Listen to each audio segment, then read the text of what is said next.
Hello, everybody. Good morning, and welcome to this Logistics Manager webinar. I'm Christopher Walton, editor of Logistics Manager, and I'm your host for this interactive session sponsored by Descartes that we've simply titled Countdown to Brexit: What You Need to Know and Do to Ensure a Smooth Transition. During this webinar, we will look at the current Brexit situation, who is affected, and what the implications are for trade with the EU and moving goods between Great Britain and Northern Ireland. We will also look at what needs to be done to ensure a smooth transition on the 1st of January 2021. By watching this webinar for the next hour or so, you will also hear how Descartes clients are ready for Brexit and find out where you can go for further information, help, and advice. Thankfully, I'm not doing this on my own today, and I am joined by Martin Meacock, Director, Product Management at Descartes Systems UK. Martin is responsible for product management with an emphasis on Descartes' custom compliance and global trade content solutions, particularly in the UK, working closely with all stakeholders to deliver solutions to the complex world of cross-border trade. Martin brings years of experience in international trade, customs and regulation compliance, having worked for over 10 years in UK customs before joining an international trade consultancy firm and becoming technical director developing e-customs software solutions in the UK. But what's important about this webinar today is that it's interactive. We are here to take your questions, and we have lots already, and answer your Brexit queries. Some of you have already taken advantage of that and have been emailing me questions before we even began this broadcast. We'll be getting them to them in the second half of this webinar, but don't feel left out. You can get your questions to Martin for the interactive portion of the broadcast today. Please click on the Q&A box at the bottom of the screen, type in your questions, and most importantly, type in your name, and we will do our best to answer them. Especially if you put your name, we'll be able to email you back if we're unable to handle all of our questions today. I'll be able to see each question and I'll pose it to Martin later. So without further ado, I'm going to hand over to Martin Meacock, Director, Product Management at Descartes Systems UK. Thanks, Christopher, and good morning, everybody. Morning, Martin. Good morning. Okay, what I'm going to do is just share my screen. So let me just do that, and hopefully, Christopher, you can just confirm you can see my screen up. I can see your screen. That's okay. Good. Thank you. Okay, so as Christopher said, we've got an agenda today to try and get to you the latest information we had. I'm sure, like everybody, there is a sense of tsunami of information as we head towards the 1st of January. Our mailboxes are probably full to flowing of government emails and updates, but hopefully we'll try and condense that into a few slides, just to give you a high level overview. I don't want to spend perhaps too much with me presenting. I realize a lot of people here will probably have some questions and are keen to ask them, so we'll try to get to that part as quickly as we can. We'll look at who's affected by Brexit. We'll look at, as we said, the trade between the EU and the GB and Northern Ireland. Some ideas about what companies should be doing if they've not already done so.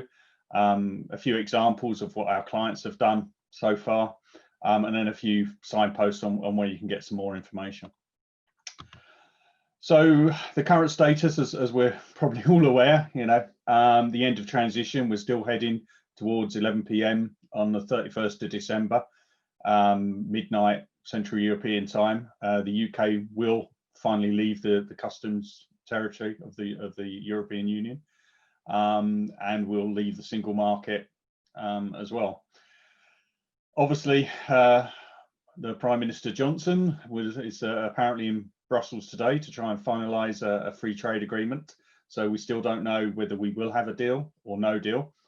But regardless of that, the general processes, the import-export requirements, safety and security requirements will remain the same. That's not really changed since day one. It's unfortunate that message perhaps wasn't as clear initially until the last few months when government has been making that a bit clearer, that you will need to do import and export declarations when trading with the EU. What a free trade agreement will really give businesses is that tariff access, the reduced tariffs or tariff-free access. There may be agreements around financial services, certain things around recognition of standards, and things like that. So access type things, obviously fishing rights has been a big issue. Haulier rights to drive and what certificates and regulations they need to follow. So there will be a lot in that free trade agreement, but in my area, in terms of customs declarations, there'll still be a need to make import and export declarations. In fact, a free trade agreement for some business may actually give an additional level of complexity in terms of origin rules. A free trade agreement isn't a customs union. What we're in at the moment with free movement of goods is based on EU duty being paid. So they were in what they call free circulation within the EU. After the 1st of January, even if EU duty has been paid on goods, say from China, it doesn't mean necessarily that those goods can automatically come into the UK free of duty. Under a free trade agreement, there are rules of origins which say goods must meet certain rules, manufacturing levels to qualify. Now, it may well be that those rules allow for goods coming from countries where both the EU and the UK has got preferential trade agreements with, say Japan, for example. But for goods from China, then if you end up paying duty in the EU, you can find yourself paying duty again if those goods come to the UK. The UK has implemented some staged controls. So this means that for the first 6 months, companies can choose to defer their import declarations under something called entry in the declarant's records. This is a form of simplified procedures. It exists today for companies that wish to apply for it. But it basically means that you can bring the goods in, make the necessary records, notation in your own commercial records or a software system, and actually submit the customs declaration much later on, within 6 months of the time of import. So that's a rolling 6 months. So if you're bringing goods on the 1st of January, that takes you to the 1st of July. If you bring it in on the 1st of May, that would be the 1st of November. Now, to do that deferred process, either you as the importer or your intermediary must be approved for simplified procedures and hold a deferment account by the time you submit that supplementary declaration. So you don't need it on the 1st of January, but you will need it by the 1st of July. For certain goods, you can't use these entry in the declarant's record. So for controlled goods, for example, excise goods, alcohol, tobacco, or goods requiring a license, you still need to do an import declaration. Now that could be a normal full declaration, or it could be a simplified declaration if you're authorized for these simplified procedures. There's also stage controls on goods subject to phyto and phytosanitary controls. So the initial procedures will be to do the checks at traders' premises or inland, with those controls being slowly moved back to the frontier by the 1st of July, once the infrastructure is in place. Some of you may have heard of a system called Goods Vehicle Movement Service. This is like a transport manifesting system for use at ports that have no current system today. So these are primarily the main roll-on, roll-off ferry ports. So we're still waiting for the full list of which ports are going to use this system. We believe like Dover will be using it, and maybe some of the other major roll-on, roll-off ports.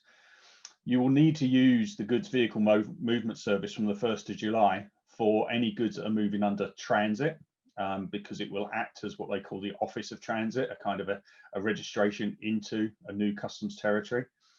And you will also need to use GVMS for any goods going between GB and Northern Ireland.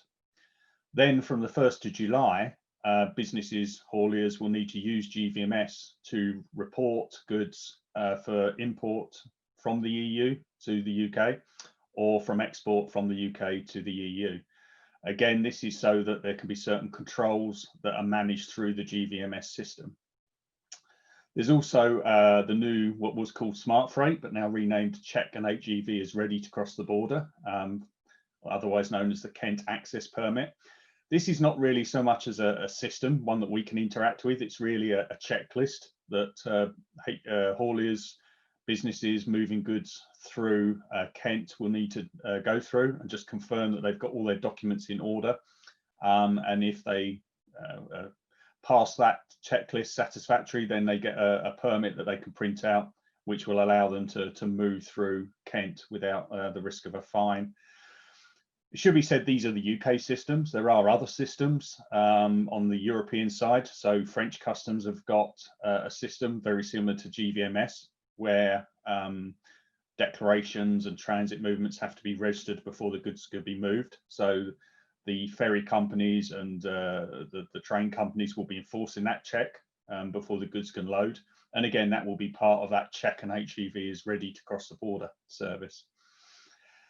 The Northern Ireland Protocol, there was some what seemed good news yesterday that the UK, the Northern Ireland Assembly and the EU have apparently agreed the Northern Ireland Protocol arrangements to ensure that there'll be no border on the island of Ireland. We're still waiting for details about that to be published, but that will address areas such as the state aid arrangements and whether goods are at risk or not at risk, which I'll talk about in a bit later. But generally for Northern Ireland to GB, it should be unfettered access, so goods should move freely. However, for goods going GB to Northern Ireland, there will be the need for customs declarations and controls. So who is effective? Who is effective? Well, pretty much anybody who is trading, traveling or moving goods between the EU and the UK or between Great Britain and Northern Ireland. So although in this webinar, I'm only really talking about the movement of goods, you know, clearly if people are selling services, financial services, consulting services, selling B2C, business to consumer, moving parcels, anybody that's moving goods across that border between the EU and the UK or GB and Northern Ireland will be impacted by Brexit and the end of the EU exit. So I briefly touched on this on the introduction. So there is a border operating model that Customs have published.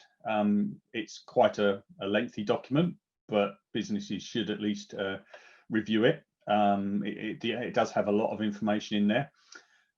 As I mentioned before, there are really two types of goods, those standard goods, which can be used for the entry in the declarant's records.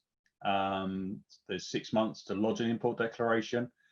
The thing to, and I will touch on this in a little while, is a concept called inventory linked ports. I mentioned GVMS, which will be used at certain roll-on, roll-off ports. But some ports in the UK are what we call inventory linked. And for those goods, even if you're doing entry in the declarant's records, there will need to be some kind of process to get the goods out of the port area. As I said before, control goods, those are eligible for CFSP, simplified declarations if the trader is authorized. Whether you're doing simplified declarations or full declarations, you will need to pre-lodge the declaration. So that's before the goods arrive. That declaration will need to have been lodged. That will allow the goods to move through the frontier smoothly. I won't say seamlessly, but smoothly. And then that declaration will need to be arrived within 24 hours if it's coming through one of those ro-ro ports.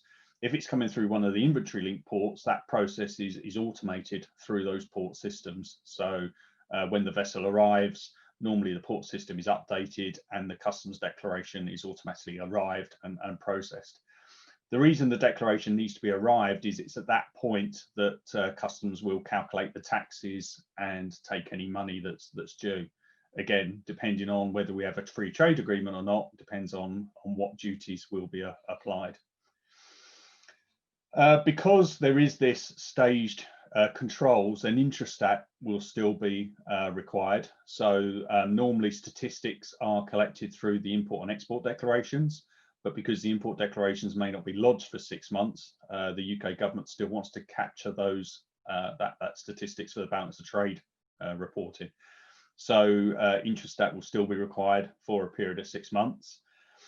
VAT accounting will also still be required. So there is going to be something called postponed VAT accounting, PVA, which will be available for VAT registered companies.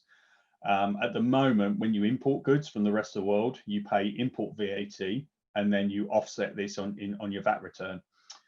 From the 1st of January, all companies, all VAT registered companies, whether they're importing from the rest of the world or the EU, will be able to take advantage of postponed VAT accounting, which means you don't pay an import, you just make an accounting record that the goods were imported, the VAT was due, but it's automatically offset in the VAT reporting. It won't apply to non-VAT registered businesses. And there may be some companies who are deemed to be high risk, who again may not be allowed to do postponed VAT accounting. It is optional, so it is something that companies have to claim, if you like, when the import declarations are done. Otherwise, import VAT will be taken. There will be, for those of you that currently import, you're probably familiar with the C79 VAT certificate that you get for any import VAT.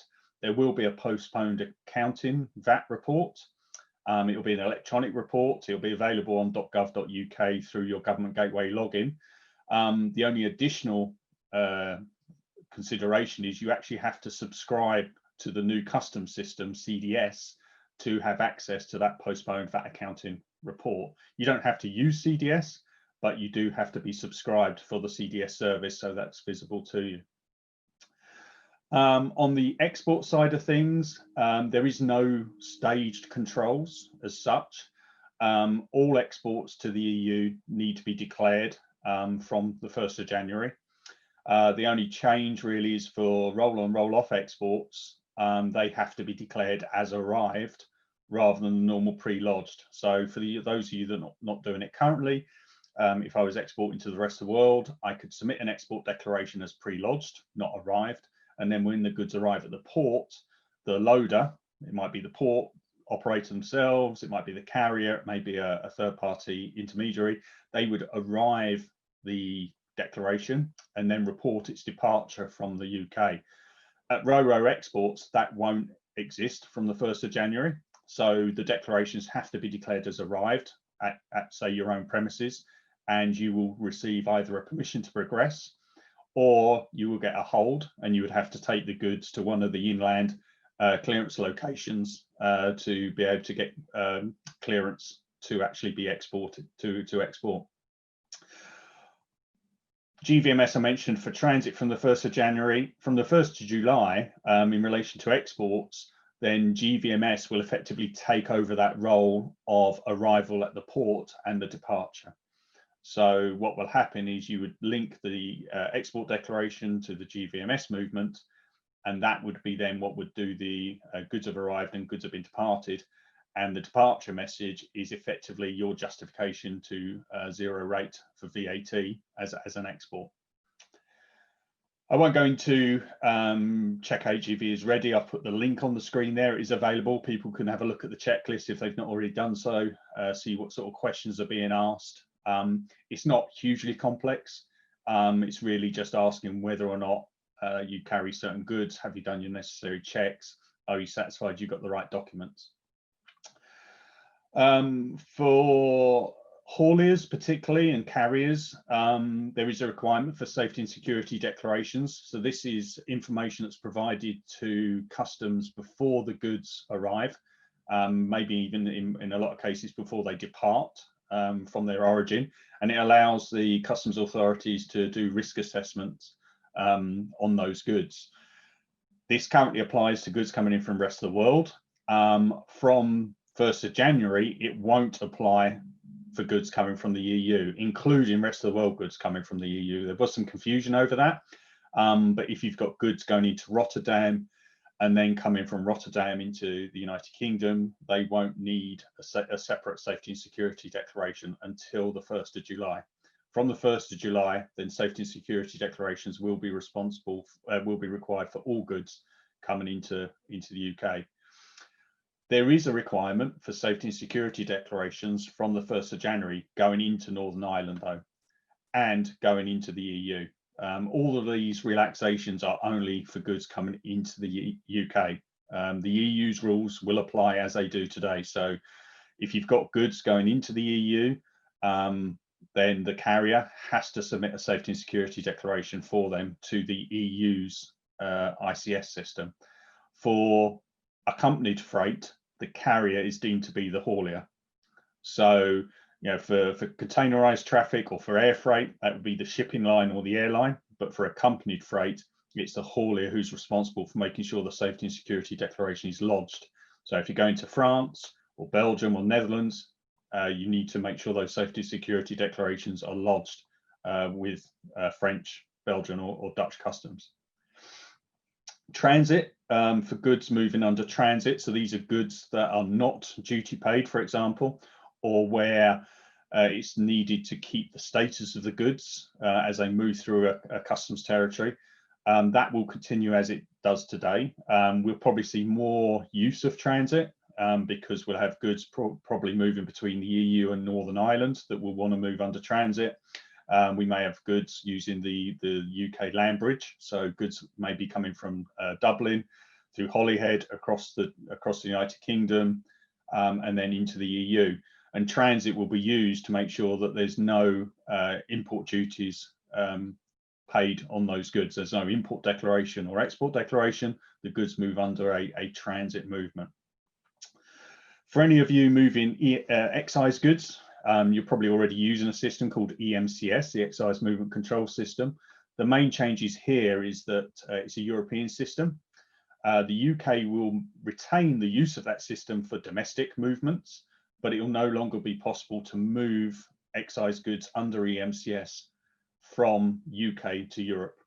There would have to be a split in the movement. You could do EMCS from an excise warehouse to a UK port, do an export, and then on the European side, you have to do an import declaration and start a new EMCS movement, and the same in reverse.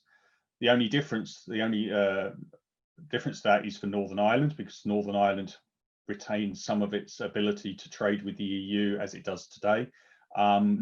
Businesses in Northern Ireland will still be able to move goods under EMCS through to the EU without the need for an import or export declaration. So I briefly touched on inventory linked ports, and for those that don't currently import or are not intermediaries, that sometimes causes confusion. But an inventory linked port, sometimes they're called port community systems, and they operate at the major deep sea and short sea ports, as well as the major UK airports, and also operate at some of the inland clearance locations, such as Dover Western Docks and the Stop 24 service station, which is currently used to process import and export declarations that go through Dover outside of the EU. So it's important that if people are considering that they want to do their own customs declarations and they want to clear them at the frontier, then they may need to have an account with one of these port systems. It's a term, sometimes people might might hear the term a badge. Basically, a badge is a trader ID, an account with one of these port systems to actually use their inventory system. So if the goods are coming in through Felixstowe, for example, I would need to make sure I had an account with MCP, who operate the Port of Felixstowe and have access to their Destinate inventory system. That would allow me to claim cargo, container number, bill of lading, for example, and do my customs declaration, which is linked to that bill of lading number and container number. For goods that are not coming through one of these ports, you still need one of these badges, a CSP, to submit your import declaration. It's just you have free choice as to which one you wish to use. So, for example, if I pick, I'll pick a port at random because it's not on that list, but let's say Killingholme's on there. Trying to think of a random port, but if you're importing through a ferry port that's not on the list, then you could choose to use a badge from any of those companies, including us, to be able to submit your import declaration. That's only for the frontier declarations. You don't need a badge for the supplementary declaration necessarily. So on the goods vehicle movement service, I've just kind of tried to do a bit of a graphic here to show you how that would work. It all starts with a customs declaration, a transit declaration, or the traders moving the goods under entering the declarant's records. So that would be the EORI number of the trader. The haulier or the trader, if they're moving their own goods, would create one of these GVMS records. They would open it up. They would have details of the vehicle, the ports that are going to be the goods are going to move between, and the expected date and time. The safety and security declaration is also required. So that information, along with any information on the declarations, all gets added to this GVMS record, which is called a GMR, goods movement record. When the goods are ready to move, the truck is full, it's ready to go, the doors are shut, then that record can be finalized, and the goods can move to the port. When the driver arrives at the port should be checking that he's got a GVMS record. It's in a closed status, so it's ready to go. He should then be allowed to proceed onto the port area, ready to board the ferry or the train if it's Eurostar, a Eurotunnel. The ferry company should then advise customs all the GMR records that are on a ferry when it leaves, and it's that which will then trigger the customs processing. So during the crossing, so if we're going initially from the 1st of January from GB to Northern Ireland, then it will, sorry.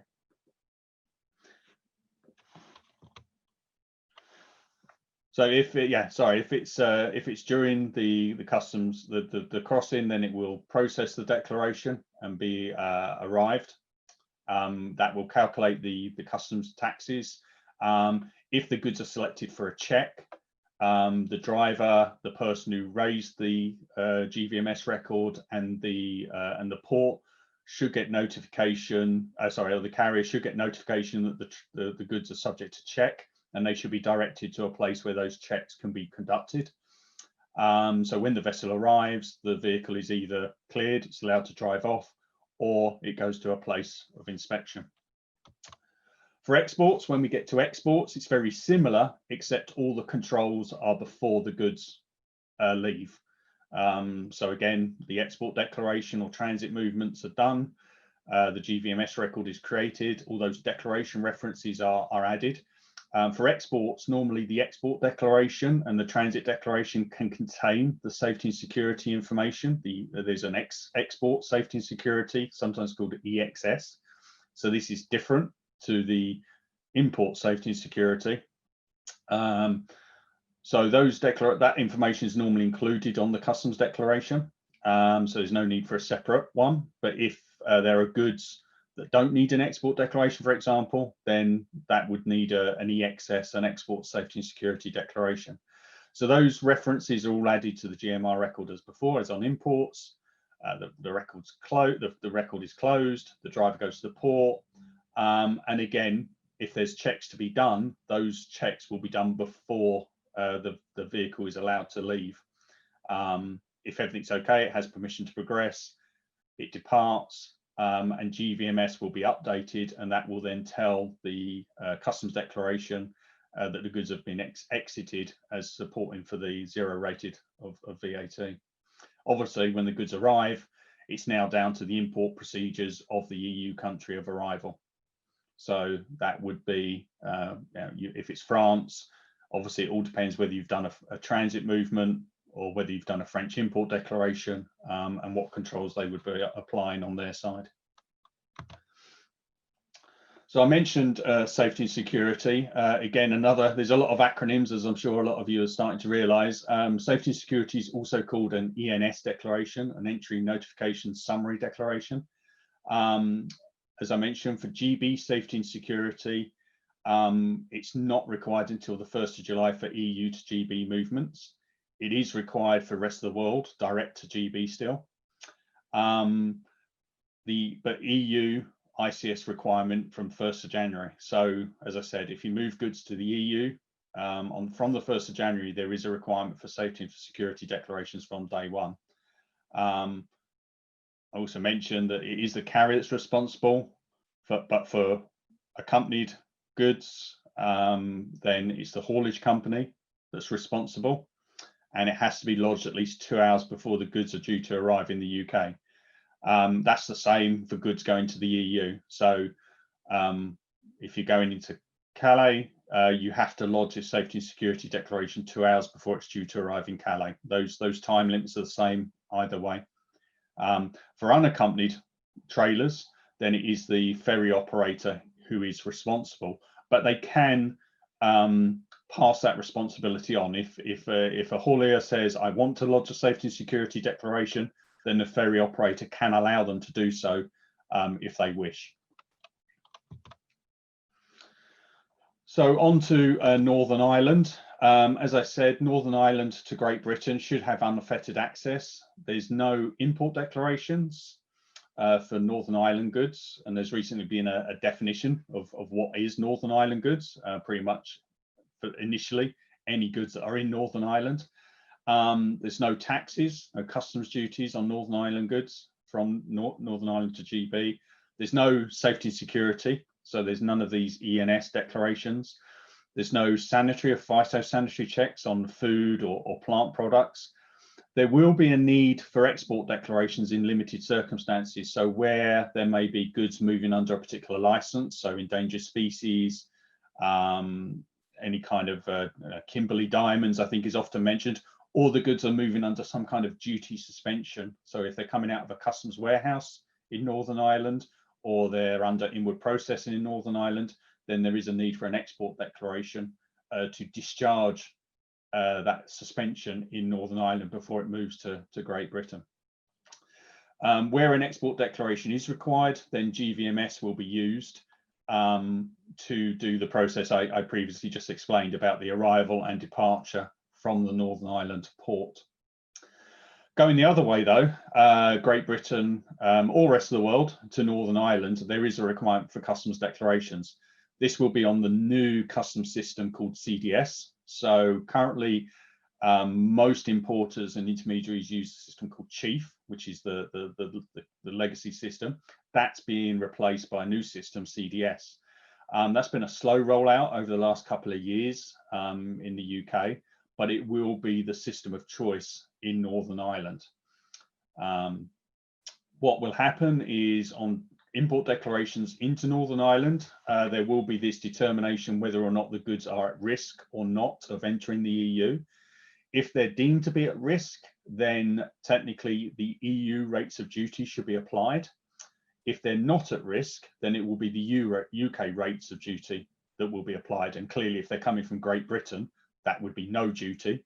But if they were coming in from, say, US into Belfast and they were not at risk, then it would be the UK rate of duty, not the EU rate of duty.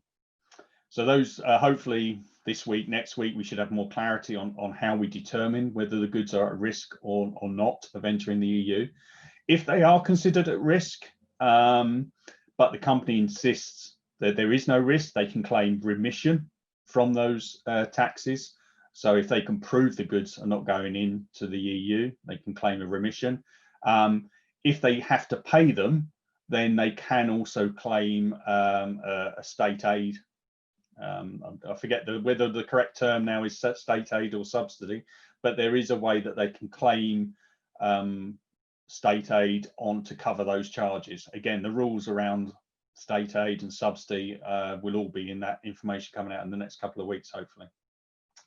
There will be a need for safety and security checks, as I mentioned. There will be sanitary or phytosanitary checks, although the information yesterday suggested they would be a light touch approach. There is no export declaration from Great Britain. So although there is a need for an import declaration, there is no corresponding export declaration from GB to Northern Ireland.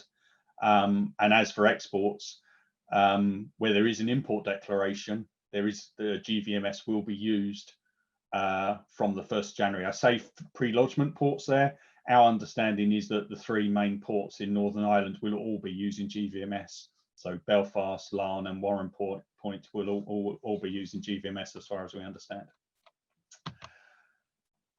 This screen, I won't go into detail because I kind of covered it just briefly there, but it'll be hopefully shared with you afterwards. Just gives you an idea of the declarations that are made. The one is where they're GB NI domestic goods. So these are either GB manufactured or GB duty paid goods, and the various options of whether they're considered at risk or not at risk. Number two are goods that are coming in from the rest of the world. So that could either be direct, as I say, into Belfast, or it could be into, say, a customs warehouse in GB and then moving into Northern Ireland. And then the bottom one is just exports, which really is just really clarifying it is on CDS as well. So if you've got goods going between Northern Ireland to the Republic of Ireland or to the rest of the EU, then Northern Ireland under the Northern Ireland Protocol is effectively treated as part of the EU. There are no controls, there are no taxes. Northern Ireland will remain under the EU VAT and excise controls. Goods could move under transit between NI and the EU across GB and retain its NI status if it's moved under transit. So you can imagine you've got goods coming in from Northern Ireland, coming through Liverpool and out of Dover to Calais. Those goods can move under transit between those 2 points so that when they arrive in France, they've retained their Northern Ireland status.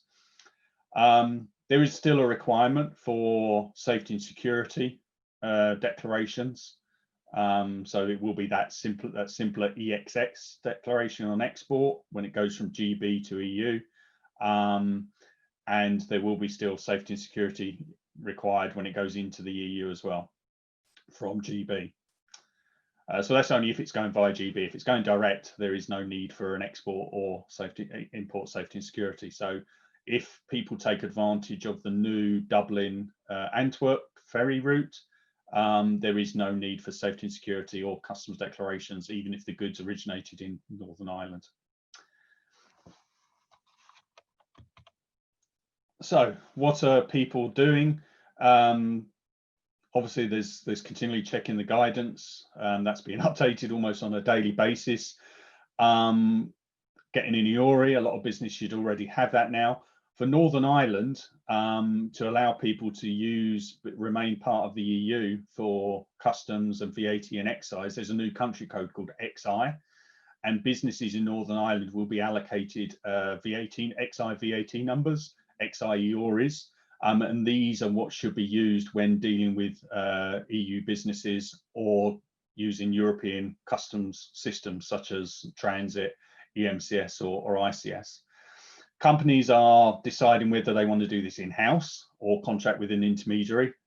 They might decide to do that completely or maybe partially. So what I mean by partially is they might employ a forwarder to do the piece of work at the frontier. And then they're looking to do the supplementary declarations. They may decide to only do exports and appoint an intermediary to do their imports. So it's really looking at the particular flows, the volumes, whether it's worth doing it internally or outsourcing it. There is something called the Trader Support Service in Northern Ireland, which is a free-to-air service provided by the government to businesses that aren't in a position to submit those declarations in Northern Ireland. Information is still being put out there about the Trader Support Service, how it will work, how people can interact with it. But again, that's something people are considering if they can't do those CDS declarations.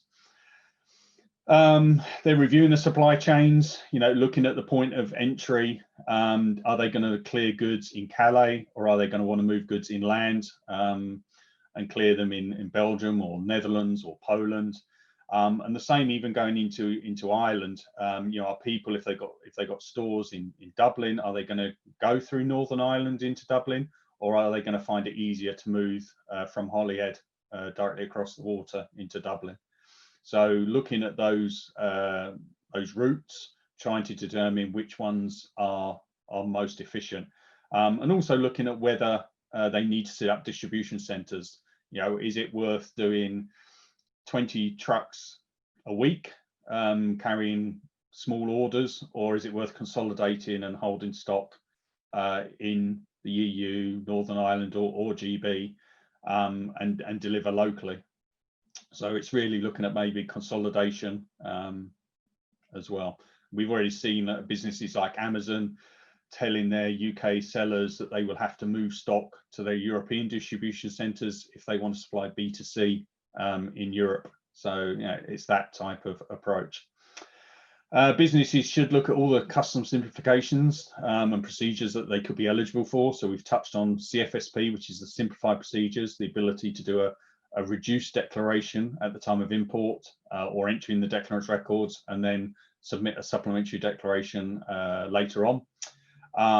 There's a bulk import reduced data set for goods under £135. So if people are bringing in low value parcels, again, that's something they should look at to try and reduce the burden on them in terms of doing declarations for every parcel. Are they going to need goods stored temporarily or long term? So you've got temporary storage, you've got customs warehousing.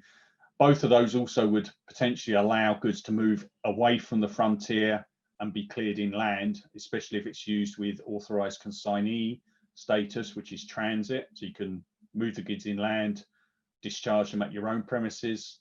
Authorised consignor means you would be able to start those transit movements at your own premises. And then there's things inward and outward processing. Those probably are going to be more relevant depending on the outcome of any free trade agreement. If there is no free trade agreement, then I suspect more customers will be looking to do inward processing relief. So bring goods in without paying duty, process them and re-export them back to the EU. Question is it too late? Probably at this point, if you've not done anything, yes. A lot of these require authorizations, they require contracts, they require setup. So, that with 23 days to go, the chances having a lot of this in place by the 1st of January is now probably very, very slim. So these are just some of the customers that we've been dealing with. There's a mix there of carriers, hauliers, businesses. And I think I'm not going to go into every single one, but a common theme is really just making sure that they've got the right authorizations in place. They've decided to take it in-house when they're a business, or even intermediaries when they currently outsource subcontract stuff have decided they want to take that in-house, and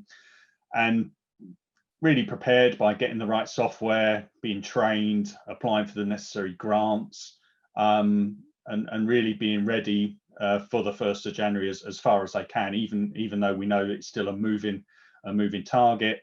They've got all the tools at their disposal to be ready. I'm just conscious of time, so hopefully that gives us 20 minutes for any questions, Christopher. Absolutely.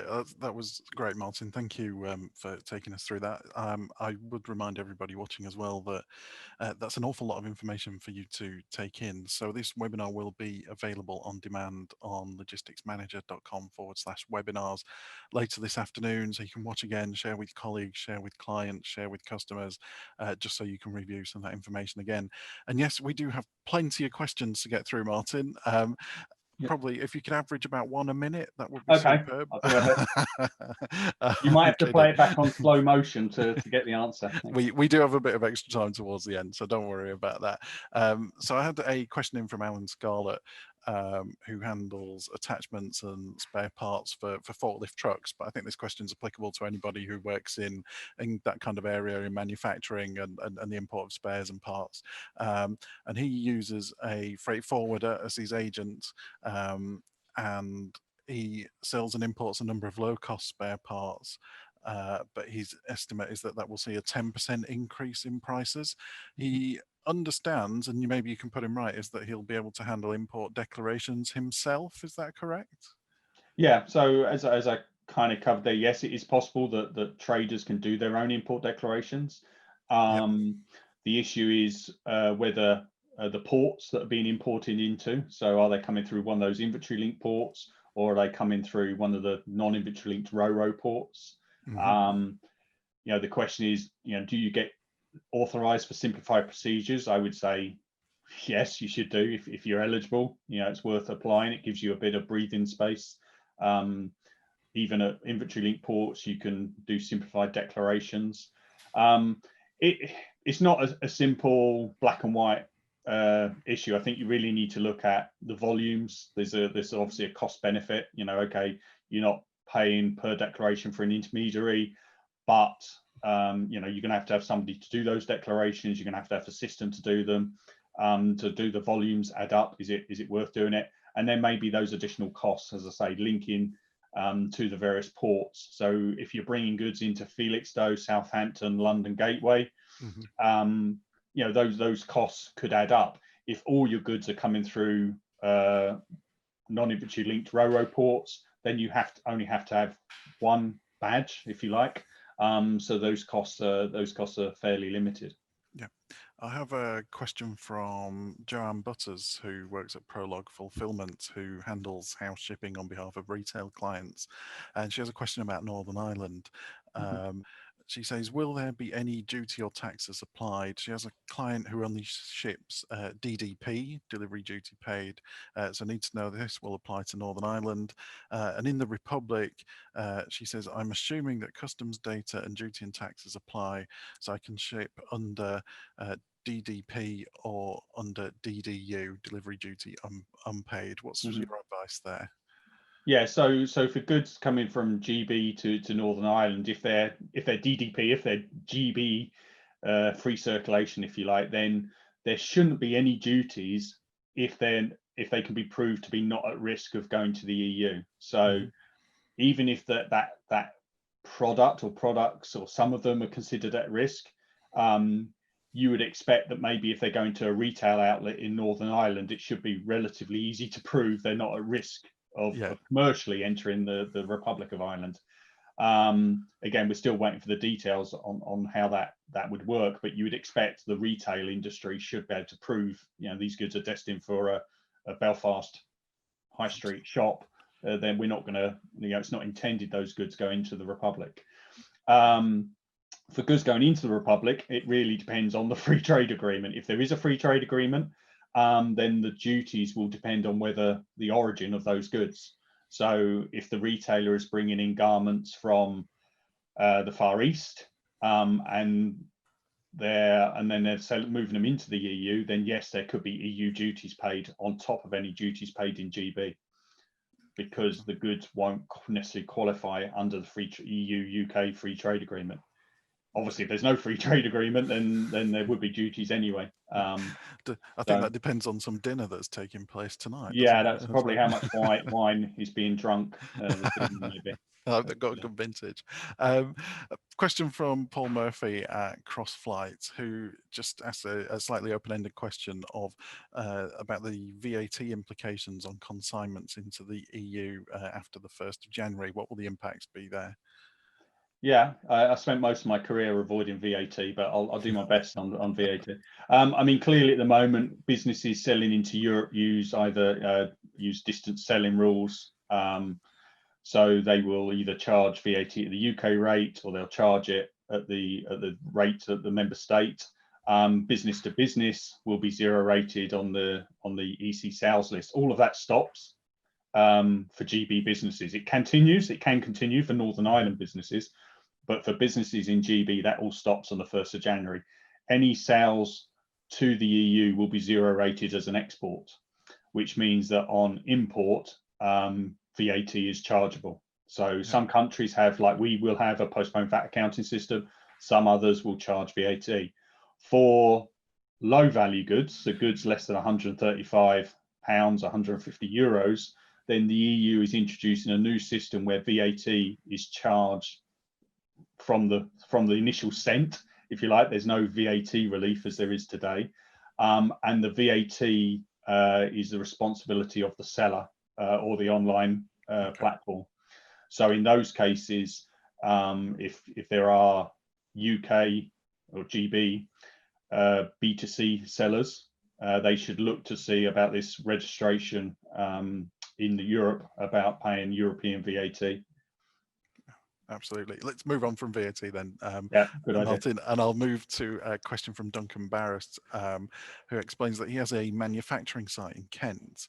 And one question he is being asked by suppliers and by hauliers is, can they deliver in Kent and return backloads out of Kent within the UK without a permit? Yeah, good question. I Which, mean, yes, I would say I think this is one area of contention, and I'm not sure it's actually been fully resolved. yeah, I know. I think there was going to be some local permits issued for local yes, businesses, but I'm not sure if they ever answered the question about businesses from outside of Kent delivering into Kent. mm, You would hope that logic says that if you can prove that it's a domestic delivery, you wouldn't have to have any kind of permit visible on the screen. So I would suggest that any businesses make sure that they've at least got some good delivery notes clearly indicating where the goods are coming from and where they're yeah. going to, in case they are challenged by Highways Agency or the local constabulary, shall we say. Okay, absolutely. And Duncan has another question. And does a haulier collecting goods from our sites in the UK need to wait at the site until a customs declaration is approved before leaving for the UK port of departure? Yeah, so if we're talking about roll on, roll off ports, Yeah. yes, the export declaration will have to have been lodged as arrived and it will have had to have permission to progress. If it doesn't have permission to progress, then there should be an instruction on where to go to achieve that. So there are a number of inland locations that were announced. I think they were announced yesterday with details, maybe the day before, the details of the locations, how to access them, and what facilities they have. So Okay. there are, I think, 3 different sites around the Kent area, which will be inland customs locations for that purpose. Okay. I would like to stress to everybody watching, Martin, that we've had a huge amount of questions, and if you put your name next to your question, we'll be able to come back to you at some point with an answer over email if we can't get through all the questions this morning. I have a question from Bob Hall, who asks simply, are there any implications for insurance of goods in transit? Good question. I mean, I wouldn't expect there to be any different impact on insurance. I mean, the only, again, going into my distant past on insurance and insurance claims, the only extra element I would say is whether the insurance covers any duties or taxes that could become payable. Okay.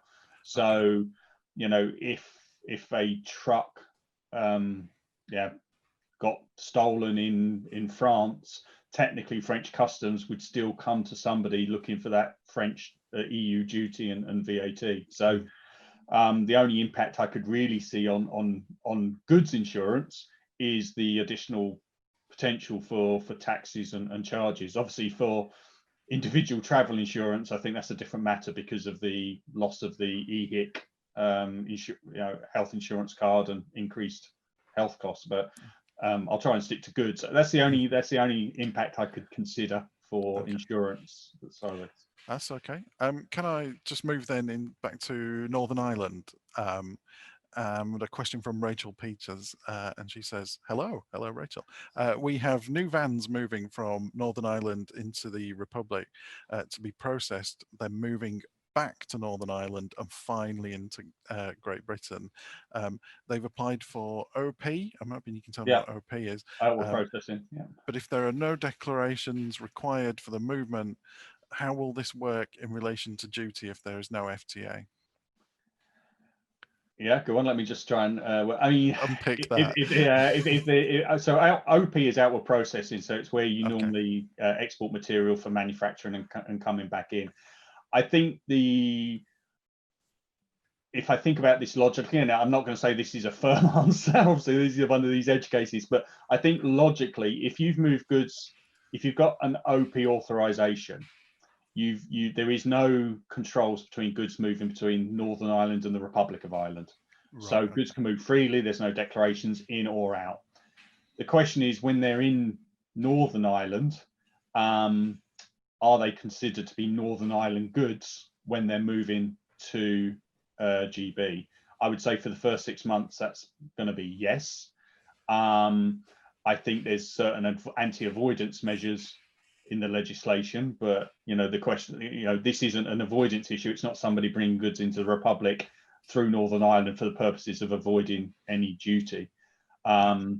I think it really does come out to that free trade agreement. If there is a free trade agreement, I mean, I don't think it's not mentioned whether or not they're adding materials or just adding Afraid not. labour. No. No. I mean, if there's no materials being added, I would say obviously there shouldn't be any real. Yeah, it's unlikely there'd be any duty, but yeah, it is a tricky one. But you're right, there is no declarations. It may well be that any import declaration would have to be done discharging OP in Northern Ireland before the goods moved to GB. I think that would be, if there is a declaration, that's where it would be. Okay, I hope we've cleared that up for you a little bit there, Rachel. Yeah, it's not that clear to me, so I doubt I cleared it up for Rachel. I'm afraid, but yeah, that's a good question. She can always come back to us. Yeah. Here's a very short question from Emma Anderson, and I think it shows how specific some of the details are around what's going to happen from the 1st of January. And she asks, do we need to declare a trailer number on the export declaration if shipping through a ro-ro port? You do have to declare a vehicle ID. So yes, I would say it's good form to declare both the tractor and the trailer ID on the declaration and on the GVMS movement. Okay, absolutely. And I have a question from Rebecca Light. I hope I pronounced that correctly. And she said, summing up what we're all feeling, the government has left it very late to share details to businesses about the requirements. Do you think there'll be extra time allowed for companies to adapt to the requirement? I think let's see the news at 8 o'clock tonight.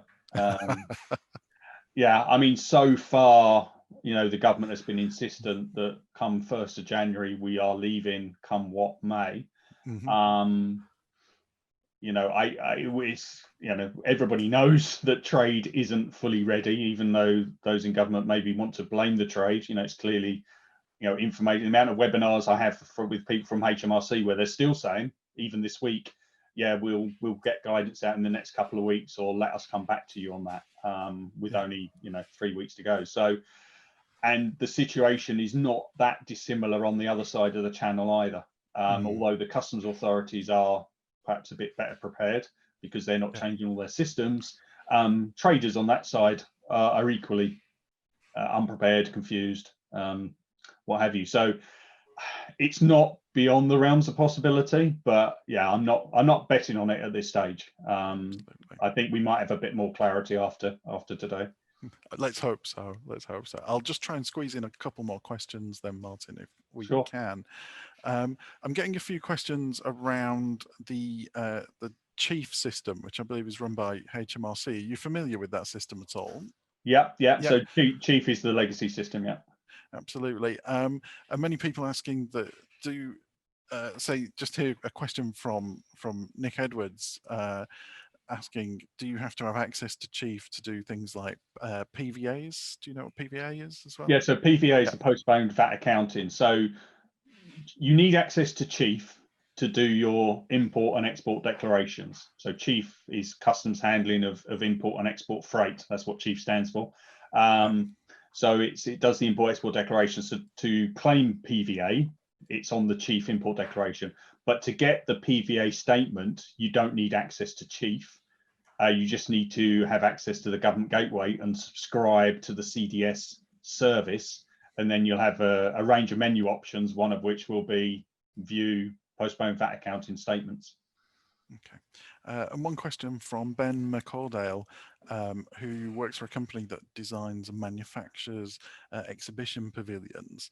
And he says he's currently assuming that he will need a carnet for inventory of materials when shipping to EU countries from his site in Glasgow for production. However, he says he hasn't been able to get any details on the process or the forms for such a carnet. And do you know anything more when it comes to that inventory?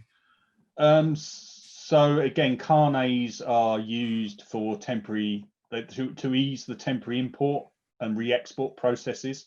So if you think most Formula One teams use carnets to move their motor racing cars and parts around the world, just because it's basically a carnet book of vouchers that are used on import and re-export. So it allows you to list all the goods. So it means you don't have to classify and value and do lay guarantees down every time you import and claim it back when you re-export. So that's what a carnet is. The use of carnets between GB and EU really depends again on this free trade agreement. Yeah, If there is a free trade agreement and the goods qualify under it, you could argue, why do you need a carnet? But if you want to ease the process, yes, carnets do that. So people doing exhibitions, works of art, staging, professional filming equipment, all of that would fall under the ATA carnet scenario. So yes, it is something to definitely consider, because it will save doing import and export declarations every time the goods move in and out of the EU. absolutely. Well, Martin, that's been absolutely fascinating. I've tried to rattle through as many questions there as possible during the Q&A portion of the webinar. I've got some more names and questions that I'll be able to share with you after, so hopefully you can get back in touch. But I think Sure. after downloading all that information and taking such specific questions, you probably need a cup of tea after that, I would imagine. So, I think we all need a stiff drink, I think, but yeah, hopefully at some point tonight.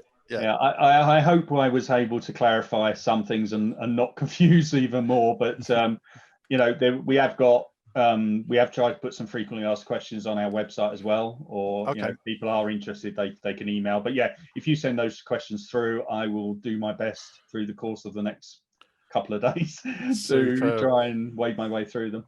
No, we appreciate your time. We know you're very busy at the moment, so that's it's absolutely great to share this information with the logistics manager audience. So I'm afraid to say that this webinar is coming to an end. So I hope everybody's enjoyed it. I'd just like to thank everybody for watching and participating and for asking so many questions that are still coming through, which is amazing.